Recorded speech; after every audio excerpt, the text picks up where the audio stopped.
अस्सलाम वालेकुम। कैसे हैं आप सब? उम्मीद करती हूँ आप सब ठीक होंगे। Welcome to my YouTube channel. तो जी आज हम स्टार्ट कर रहे हैं, 1 जैन है और मैंने जैसा कि आपको पहले भी बताया था कि हम स्टार्ट करेंगे ब्यूटिशियन कोर्स की क्लासेस। इस कोर्स में हम आपको हर तरह की जितने भी सैलून्स में जो भी चीज़ें होती हैं, थ्रेडिंग होती है, बेसिक जो भी सर्विसेज होती है, मेकअप होती है, स्टाइलिंग होती है, प्रॉपर हम आपको क्लासेस देंगे थ्योरी के साथ। बेसिकली हम जो भी काम स्टार्ट करते हैं हमें उसके बारे में प्रॉपर नॉलेज होनी चाहिए। हमें पता होना चाहिए कि हम जिस चीज़ जो हम काम हम करने लगे हैं हम उसके बारे में प्रॉपर हमें पता होना चाहिए। अब जैसे कि हम ब्यूटिशियन का कोर्स स्टार्ट कर रहे हैं तो एटलीस्ट हमें ये पता होना चाहिए कि ब्यूटिशियन बेसिकली है क्या। तो यहाँ मैं आपको बताऊँगी ब्यूटिशियन की डेफिनेशन कि असल में ब्यूटिशियन क्या है, उसको किस तरह का होना चाहिए, किस तरह का दिखना चाहिए। तो हम यहाँ मैं आपको बहुत ही सिंपल, बहुत ही छोटी सी इसकी ब्यूटिशियन की डेफिनेशन आपको बताऊँगी। मैं साथ साथ लिख इसलिए रही हूँ, हेडिंग इसलिए डाल रही हूँ ताकि आप इसको अपने नोट्स में भी आप प्रॉपर तरीके से लिख सकते हैं। तो बेसिकली ब्यूटिशियन एक ऐसा इंसान, एक ऐसा शख्स होना चाहिए जिसे इस काम में प्रॉपर उसको हर काम उसका आता हो, उसको पता हो कि मैं अगर बालों का काम कर रही हूँ तो बालों की उसको नॉलेज होनी चाहिए। और अगर आप स्किन का काम करें तो आपको स्किन के मुतालिक सारी मालूमात होनी चाहिए। आपको पता होना चाहिए कि आप किस स्किन पे किस तरह का काम कर सकते हैं, और ये तभी मुमकिन होगा जब आप किसी अच्छी जगह से इस चीज़ को सीखेंगे, इस चीज़ को पढ़ेंगे। और अगर आप पढ़ेंगे नहीं, सीखेंगे नहीं तो आपको नहीं मालूम होगा। और जब आप इस चीज़ को पढ़ते हैं तो आपको मुकम्मल नॉलेज मिलती है कि आपने किस तरह से जो है बालों को संवारना है और चेहरे को निखारना है। और ये इसी वक्त मुमकिन होता है जब आप किसी अच्छी जगह से सीखते हैं। आपको पता होता है कि आपको जो भी टाइम मिला है आपने उसी टाइम में अपना ये काम करना है, अपनी इस चीज़ को जो है इम्प्रूव करना है। आपको तभी मालूम होता है जब आपने इस चीज़ को सीखा हो और आपको इसका सर्टिफिकेट दिया गया हो।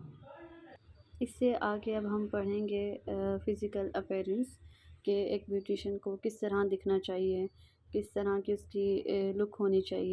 आपने काम करने के साथ साथ अपने आप को भी बहुत मेंटेन रखना है। तो जी यहाँ हम आपको बताएंगे कि फ़िज़िकल अपीयरेंस, आप इसकी हेडिंग डाल के आप इसको लिख सकते हैं। अपने नोट्स में भी आप इसको ऐड कर सकते हैं, बना सकते हैं अपने नोट्स आप इस तरह से। सबसे पहले तो यहाँ आपके जो है बाल शैम्पू होने चाहिए और आपके कपड़े जो है बिल्कुल साफ़ सुथरे होने चाहिए। आप इन पॉइंट्स को जो है आप लिख सकते हैं अपने नोट में। आप लिख लें इसको ताकि आपको याद रहें ये सारी चीज़ें। उसके बाद जो है आपके दांत जो है वो ब्रश किए होने चाहिए, साफ़ होने चाहिए। मतलब दौराने जो है गुफ्तगू आपके मुँह से किसी किस्म की स्मेल ना आए। और आप हल्की सी आप जो है लिपस्टिक वगैरह भी इसमें लगा सकते हैं। आपको क्लाइंट से बात करते हुए आपके मुंह से किसी किस्म की स्मेल नहीं आनी चाहिए, क्योंकि फिर अच्छा नहीं लगता। इस तरह आपकी अपनी पर्सनैलिटी पे बहुत बुरा असर पड़ता है।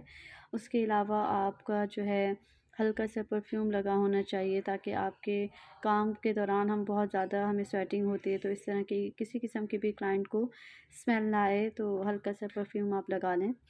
उसके अलावा जो है आपका बालों का स्टाइल जो है वो इस तरह होना चाहिए कि आपके फेस के अकॉर्डिंग हो। मेकअप ऐसा करना चाहिए जो जिल्द के लिहाज से मौजू हो, मतलब जो आप पे सूट करता हो, बहुत नेचुरल लुक दे रहा हो। ऐसा नहीं हो कि बहुत ज़्यादा आपने मेकअप किया वो बहुत खूबसूरत सा हल्का सा लाइट सा आपने मेकअप आपके फेस में होना चाहिए ताकि आपका लुक बहुत अच्छा लगे और क्लाइंट भी अट्रैक्ट हो इस चीज़ से और आपसे काम कराने का उनका दिल भी करे।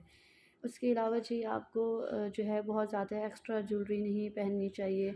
बस आप जो है एक खूबसूरत सी वॉच पहन सकते हैं। उसके अलावा कोई भी जो है किसी किस्म की एक्स्ट्रा ज्वेलरी, जैसे बहुत बड़े-बड़े इयररिंग्स या बहुत इस तरह की रिंग्स जो कि आपको काम करते वक़्त परेशानी का सामना हो, इस तरह की आपने जो जितनी भी एक्स्ट्रा ज्वेलरी है, उसका इस्तेमाल आप नहीं कर सकते। और बहुत ज़्यादा ओवर ज्वेलरी का इस्तेमाल नहीं करना चाहिए। काम के दौरान आपकी इस किस्म की ज्वेलरी जो है वो आपको परेशान कर सकती है। उसके अलावा आपके सैंडल या आपके जूते जो है वो बहुत दरमियानी हील के हों ताकि आपको काम करने में आसानी हो। बहुत ज़्यादा ऊंची हील भी ना हो उसकी और बहुत ही ज़्यादा फ्लैट भी नहीं जूते होने चाहिए, क्योंकि आपने सारा दिन खड़े होकर काम करना होता है तो उसकी वजह से आपके हील्स में दर्द ना हो। तो आप बहुत कंफर्टेबल जो जूते हों आपको वो इस्तेमाल करने चाहिए ताकि आपको काम करने में जो है किसी किस्म की कोई परेशानी ना हो। उसके बाद जो है आपका जो भी आपका क्लाइंट है, जिस टाइम जो भी उसने आपको टाइम दिया है, उसका काम उसके दिए हुए वक्त पर होना चाहिए। आप बहुत एक्टिव होकर काम करें, इस तरह सुस्ती से जो है आप काम नहीं करें ताकि वो लेट ना हो। उसका जो भी वक्त उसने आपको दिया है उस वक्त पर प्रॉपर आपको काम करना चाहिए।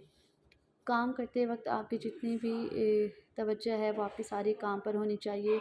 आपकी जो है इधर उधर एक्टिविटी नहीं होनी चाहिए। जब आप क्लाइंट का काम कर रहे होते हैं तो आपका जितना भी फोकस है आप काम पर दें, ताकि आप अपने काम को ज़्यादा अच्छे से अच्छा कर सकें और क्लाइंट भी जो है वो आपसे खुश हो सके।